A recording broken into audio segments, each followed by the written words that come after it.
Damping. Mulai gak dulu rapat. Ini bukan. Bawahnya macam mengarep.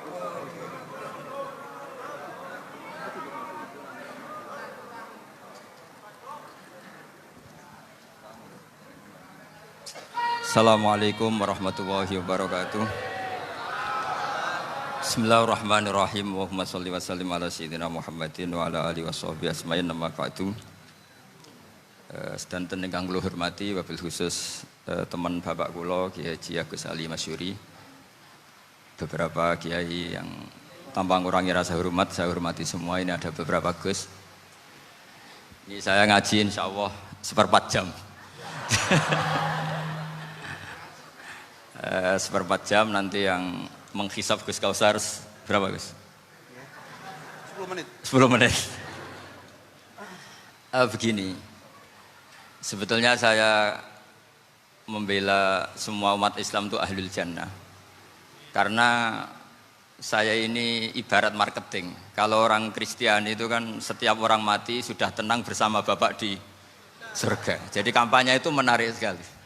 Sementara kita sudah kiai, sudah imam masjid, sudah ulama, masih saja dikhawatirkan su'ul khotimah. Ini kalau kampanye ini tidak imbang, ini nanti saya takut kalah. Makanya saya bilang pokoknya semua orang mukmin itu ahlul jannah. Karena memang asli hadisnya seperti itu, man qala la ilaha illallah dakhalal jannah. Bahwa kemudian ada beberapa kiai yang mungkin wataknya itu pesimis, kemudian bikin sekian aturan-aturan yang sebetulnya itu cerminan dari pesimisnya, terus akan-akan masuk surga itu susahnya bukan main. Nah itu saya tidak setuju karena tadi pasti kalah dengan kampanye sebelah yang setiap orang mati dibilang sudah tenang bersama Bapak apa? Di surga. Jadi ini penting. Terus kedua saya bilang agama ini sudah begitu baik. Masa kunci surga sudah dibocorkan miftahul jannah la ilaha illallah. Masa sudah pegang kuncinya nggak jadi masuk surga itu kan aneh. Ya sudah masuk saja, tapi tidak usah minta bantuan saya, masuk aja. Kan sudah pegang kuncinya. Terus ketiga, kenangan terburuk saya ketika jadi kiai itu gini, saya ada beberapa guru SD datang ke saya. Ini agak-agak masalah besar. Gus boleh enggak buka ujian nasional yang masih disegel? Semua guru bilang enggak boleh, itu kriminal kan. Ada satu guru yang bikin analogi agak kacau. Boleh saja. Wong ujian di kuburan saja dibocorkan para kiai enggak apa-apa. Itu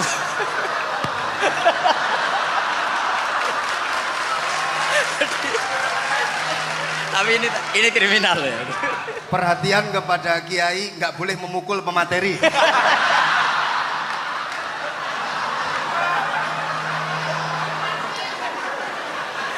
Jadi tentu itu analogi yang salah kan. Marrobuka kan, Tuhan kamu siapa, Nabi kamu. Tuhan kamu siapa, Nabi kamu siapa, imam kamu siapa. Ini kan sudah dibocorkan oleh para kiai. Artinya apa? Nak raiso jawab kebablasan gitu. Terus guru ini berpikir kalau ujian akhirat sekrusial itu saja bisa dibocorkan, kenapa ujian nasional tidak boleh? Tentu ini kias yang salah, saya tidak ngajari seperti itu. Tapi saya ngajari ke kalian betapa mudahnya masuk surga. Kunci jawaban sudah dikasih, kunci pintu masuk sudah dikasih. Kok sampai tidak masuk, ini kebablasan. Paling salah gurunya. Jadi ini kenapa saya sering cerita orang mukmin semuanya itu min ahlil jannah, itu saya jamin. Sama tidak usah takut su'ul khotimah, tidak usah takut berlebihan seperti itu. Karena setahu saya, setidaknya saya mewakili ulama zaman ini. Rata-rata guru kita ini bermadzhab Syadzili dalam berkeyakinan berpikir tentang Allah. Di antara ini yang mulai saya ngomong serius, supaya tadi kan guyonannya sudah diambil Gus Reza sama Gus Kausar. Saya tahu kenapa mereka guyon. Kalau ngomong serius takut kalah sama saya.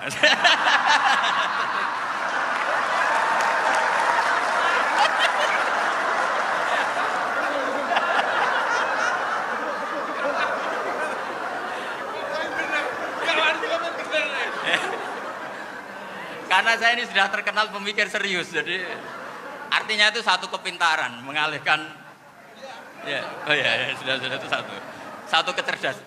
tidak hanya ngalim tapi butuh cerdas. Betul cerdas. Jadi itu bukti beliau-beliau ini cerdas itu. Saya berpikir begini, ini madhab Syadzili. Kita semua tentu Syadzili karena kita semua ngaji kitab hikam. Kita tahu kitab hikam itu muridnya Abul Abbas Al-Mursi. Abul Abbas Al-Mursi muridnya Syekh Abil Hasan apa? Asy-Syadzili.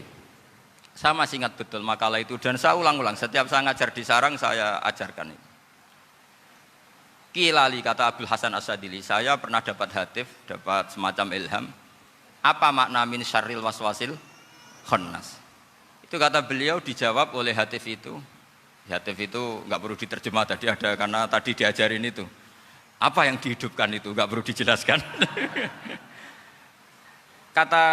kata hatif tadi, waswasun yadkhulu bainaka wa baina habibika. Yunsika altofahu alhasanah wa yudzakiruka af'alaka asyi'ah wa yukassiru indaka dzatas shimal wa yuqallilu indaka dzatal yamin liya'dila bika an husnidzanni billah ila su'idzanni billah. Jadi yang dikatakan waswas adalah kamu digiring untuk hanya ingat sisi-sisi kamu yang negatif, dilupakan bahwa Anda punya sisi-sisi yang positif.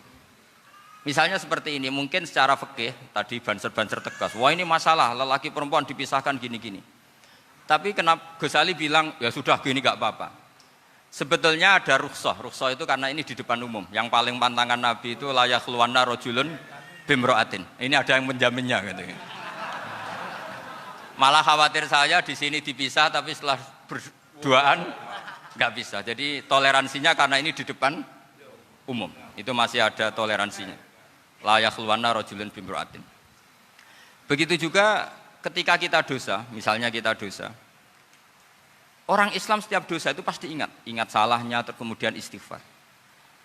Dan ketika satu kebaikan dibandingkan keburukan, itu kata semua ulama, karena sayi'ah itu bernilai 1, kebaikan bernilai apa? 10. Itu masih surplus berapa? 9. Jadi itu cara berpikir Abul Hasan Asy-Syadzili.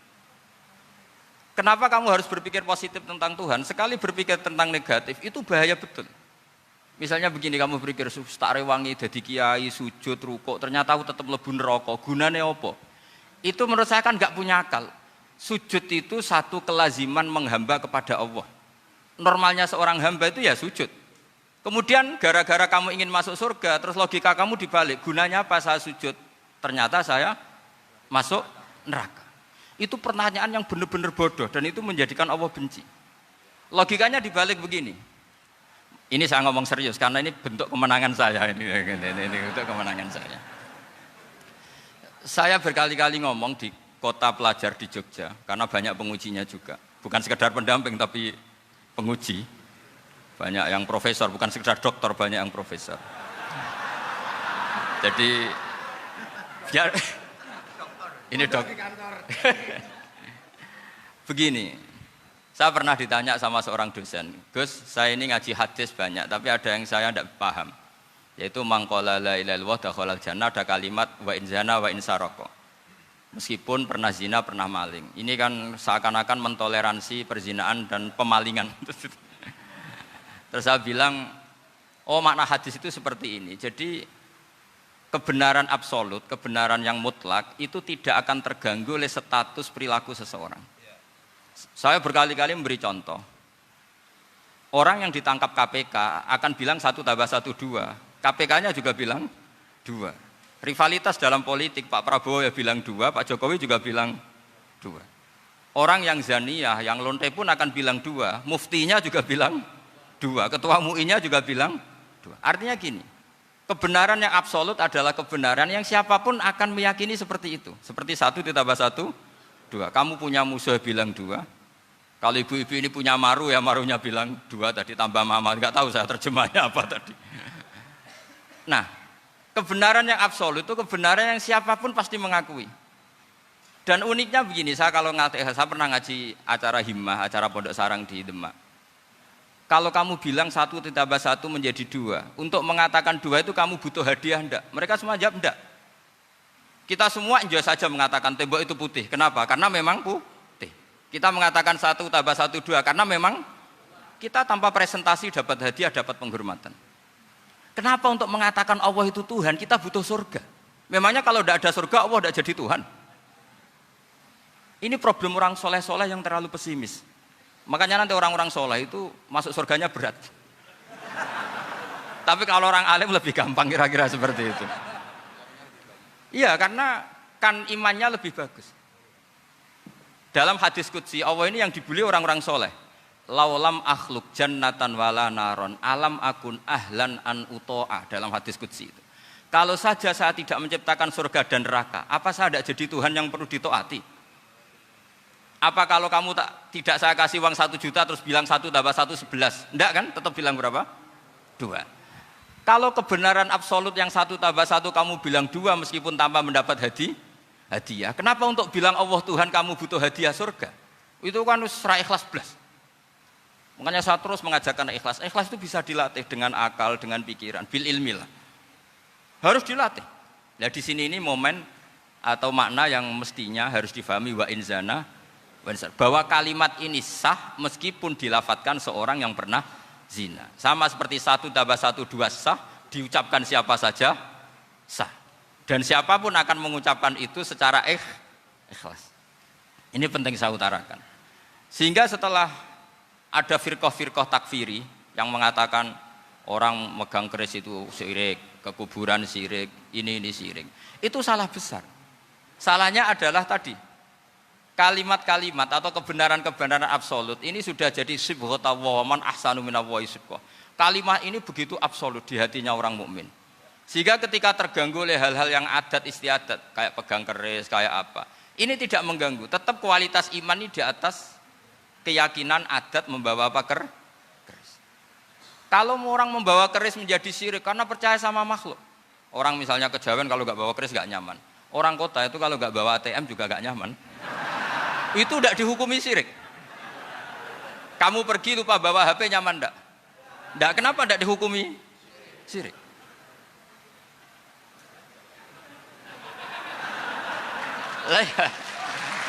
Jadi ini logika-logika. Jadi makanya ini Gus Reza boleh ngeritik saya. Saya itu berkali-kali bilang, saya termasuk ulama yang mau bikin gerakan cangkem elek. Karena nanti kalau saya nisbatkan ke Rasulullah itu tidak pantas karena Nabi ahsanan nasi khalqaw wa khuluqa. Tapi saya siap jadi bempernya Rasulullah sallallahu alaihi wasallam. Pernah ada diskusi di Jakarta, ini kisah nyata. Apa dalilnya setelah sholat salaman? Mana hadisnya? Itu dijawab hadisnya tentu kita kesulitan. Kalaupun ada hadisnya dhaif semua yang masalah musafahah. Akhirnya mau tidak mau dijawab pakai cangkem elek. Boleh enggak kamu setelah salam nyalain HP yang off? Boleh. Boleh enggak ke kamar mandi? Boleh. Oh berarti kencing boleh, nyalain HP boleh, yang enggak boleh itu ingat Allah. Karena mereka mengkritik wiridan, ngeritik salam. Akhirnya mikir deh. Ada enggak hadisnya orang setelah sholat nyalain HP? Enggak ada kan? Tapi mereka nyalain HP enggak hambatan, tapi untuk salaman masalah kan.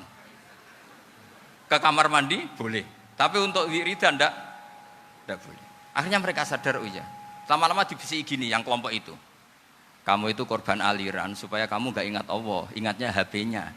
Sehingga orang wiridan kamu kritik, orang nyalain HP tidak kamu kritik. Itu kelompok itu adalah kelompok orang-orang yang supaya orang Islam itu lupa Tuhannya. Itu gerakan cangkem elek, tapi jadikan orang sadar. Jadi ini penting. Jadi kalau kamu tidak bisa bela agama dengan jalan yang lurus karena tidak bakat itu.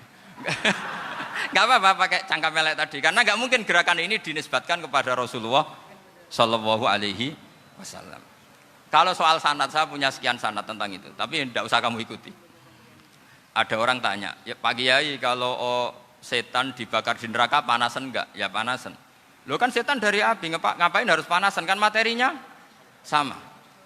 Terus Kak Kiai tadi gak kesulitan, dia ngambil pasir, disawero di wajahnya. Wah sakit Kiai, kamu kan dari tanah, kena tanah kok.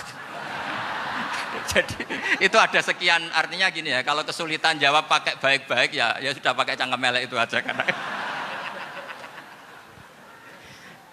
Tapi tentu kan gerakan ini tidak mungkin dinisbatkan kepada para nabi.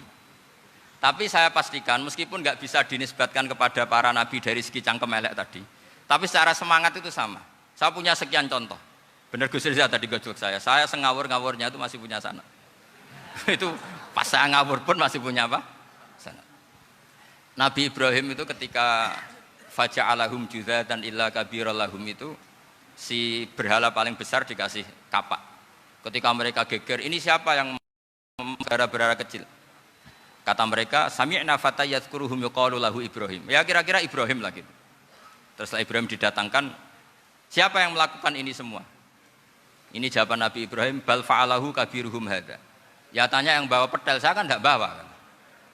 Terus kata orang-orang, otak kamu itu di mana? Masa berhala disuruh nanya, kan enggak bisa ngomong. Ibrahim kembalikan, uffil lakum wa lima ta'buduna min dunillah. Lalu otak kamu di mana? Sudah tahu enggak bisa ngomong kok disembah gitu. Itu ada kata uffin loh. Uffin itu kalau diterjemah kira-kira ya agak-agak jancuk gitu. Kira-kira seperti itu.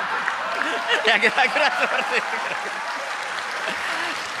Jadi sekarang dalilnya jancuk apa Gus? Biasa kalau misalnya saya bilang sudah gimana? Jancuk itu dari daksu, dak tinggalkanlah suan perkara sing elek. Krono ilate wong Surabaya kakean rawon, akhirnya ngomongnya jancuk.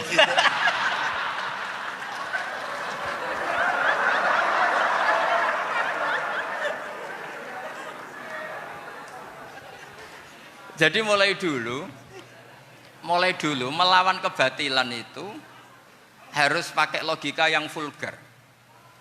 Karena memang nggak mungkin dengan bahasa-bahasa priayi itu nggak mungkin. Dan ini penting saya utarakan. Nah, kalau nanti nggak mungkin dinisbatkan kepada Rasul karena Nabi adalah ahsanan nasi khalqa wa khuluqa, kita yang ngambil alih saja. Gus Reza, saya, Gus Kaustan ini cara cangkem elek kan pantas. Luas. Selain bakat ya sudah natural. Karena memang itu cara kita menjelaskan kebenaran. Saya ulang lagi, itu cara kita menjelaskan apa? Kebenaran. Mau tidak mau. Saya pernah ditanya sama seseorang, Gus, beberapa nabi itu kan poligami. Poligami itu bukti hipersek. Karena yang tanya itu orang nasionalis yang nggak pati senang Islam. Terus tak balik tanya, perempuan itu makhluk lemah enggak? Ya lemah. Kalau nolong lama satu itu gimana? Ya baik. Kenapa nolong dua jadi tidak baik? Harusnya kalau nolong tiga tidak baik. Tapi saya tidak dukung poligami. Ini cerita saya. Setidaknya mereka jadi ingat. Saya itu pernah ditanya agak-agak orang ateis. Dia benci Islam tapi neliti Islam. Pertanyaan kedua, kenapa dalam perang itu seakan-akan Nabi itu perampok? Hartanya orang kafir disita kemudian menjadi ghanimah. Itu kan kayak ngerampok. Terus saya tanya gini, kalau ada penjahat ke rumah kamu, kemudian pakai senjata api, setelah kamu ringkus, itu senjata api kamu kembalikan apa kamu sita? Oh ya saya sita, kalau tak kembalikan dipakai ngerampok lagi. Ya sama seperti itu, kalau kekuatan mereka dikembalikan, ya akan dipakai kekuatan mereka lagi. Jadi, ya lagi-lagi ini kemenangan orang serius. Karena nanti guyonnya sudah dintekno sama Gus Safa sama Gus Riza. Nah kenapa saya ngajar begitu rileks, begitu santai? Karena pikiran saya sederhana. Fa innal uqula muttarratun ila qabilil haq. Akal sehat pasti dipaksa menerima apa? Kebenaran. Sehingga kebenaran itu tidak usah kamu omongkan secara serius, secara tidak perlu. Kebenaran itu mudah diterima. Saya itu pernah ngaji berkali-kali di Jogja di mana-mana sampai ada buku seorang dokter nulis tesisnya itu bangga lagi menjadi muslim setelah ngaji saya itu. Karena saya menerangkan itu ringan. Orang Islam itu harus mencintai Allah. Ciri utama cinta itu tidak tegang, rileks. Saya bilang begini, kalau kamu pernah 1 tahun digratisi orang rumah, makanan, kamu kira-kira itu mudah nggak mencintai orang yang berjasa sama kamu minjemin rumah dan ngasih makan gratis? Mudah kan? Apalagi kita ini mudah mencintai orang yang minjemin mobil 1 tahun, ngasih rumah 1 tahun, apalagi selamanya. Kenapa kita tidak mudah mencintai Allah yang memberi kita bumi, air, oksigen, semuanya kita dikasih Allah. Akhirnya mereka mikir, wong mencintai seseorang yang ngasih dalam durasi 1 tahun saja mudah, apalagi mencintai Allah yang ngasih kita tanpa batas. Itu disebut walladzina amanu asaddu hubbal lillah. Orang mukmin itu mudah sekali mencintai Allah. Caranya dilatih tadi. Kita mudah mencintai orang yang berjasa sama kita. Kenapa tidak mudah mencintai Allah yang tentu jasanya lebih besar?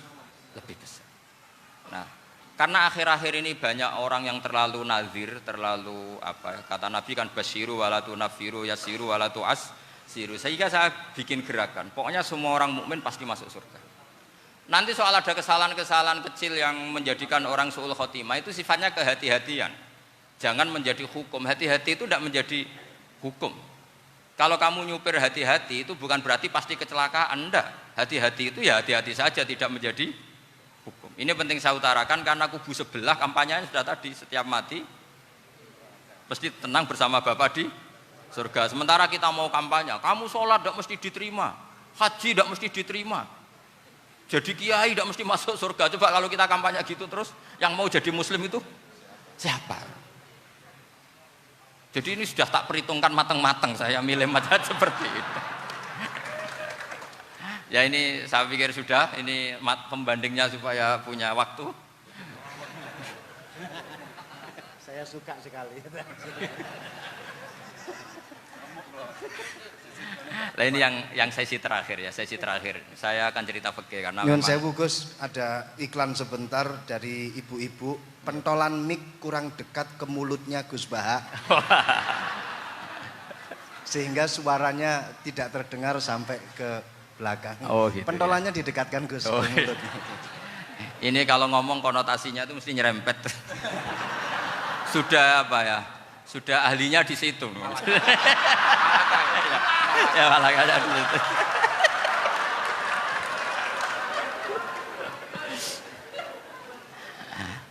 Dalam sesi terakhir saya cerita pentingnya pembanding. Imam Rafi'i itu yang ngarang kitab Muharrar. Kitab Muharrar ini adalah ringkasan dari kitab Al-Wasit. Al-Wasit itu karangannya Imam Ghazali. Al-Wasit sendiri ini khas ngaji NU, karena NU maknanya Nahdlatul Ulama, gerakan para ulama. Jadi kalau nggak ngerti alim-alim seperti itu ya ada NU. Sebenarnya sampai itu pasnya Nahdlatul Ummah, gerakan umat. Tapi kan sudah jadi partai politik Nahdlatul Ummah. Karena yang katakan NU itu Nahdlatul Ulama, gerakannya para ulama.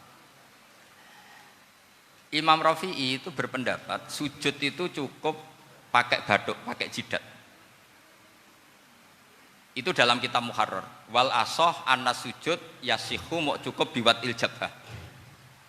Ketika Imam Nawawi mentasih kitab Muharrar namanya Minhajut Thalibin, itu mengkritik Imam Rafi'i. Kata beliau, sujud itu untuk sah harus melibatkan 7 anggota. Karena berdasar hadis umirtu an asjuda ala sapati a'zumin, yaitu al-jabhah, wal yaden, warubaten, wal kodamen, yaitu jabhah, 2 tangan, 2 lutut, dan 2 kodamen. Akhirnya saya ngecek di kitab asli, Imam Rafi'i termasuk Ashabut Tarjih dan Imam Nawawi. 2 orang ini khilaf.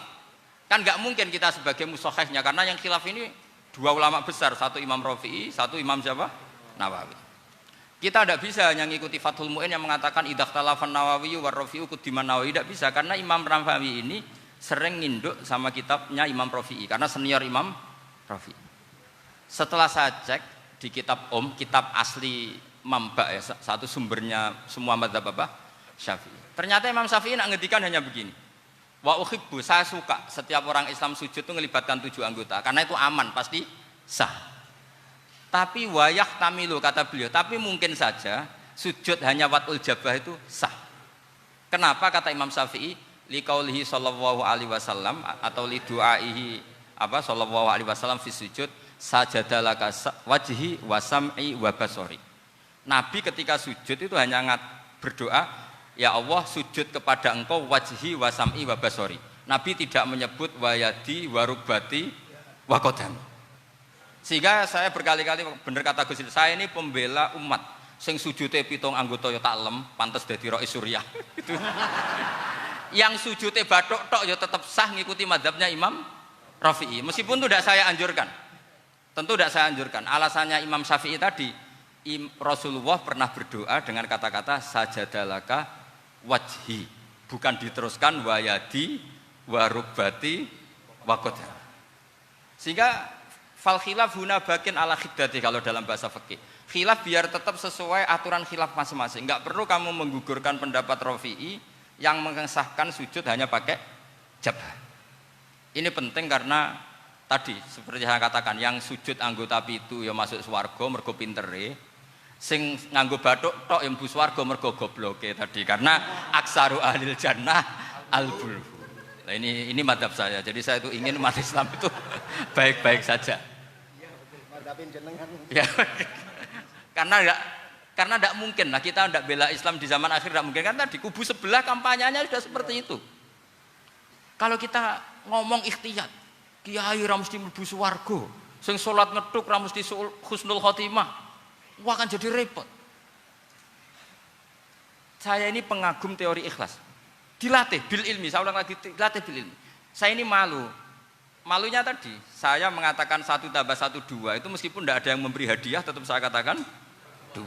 Saya mengatakan air itu dingin, tidak ada yang ngasih hadiah saya akan bilang kalau air itu dingin, kalau api itu panas. Untuk hakikat-hakikat seperti itu saja saya jujur tanpa ingin imbalan. Tapi ketika hakikat mengenai Allah kok saya minta imbalan surga dan neraka, ini apa-apaan? Kira-kira gitulah, ro'i suryah macam apa gitu.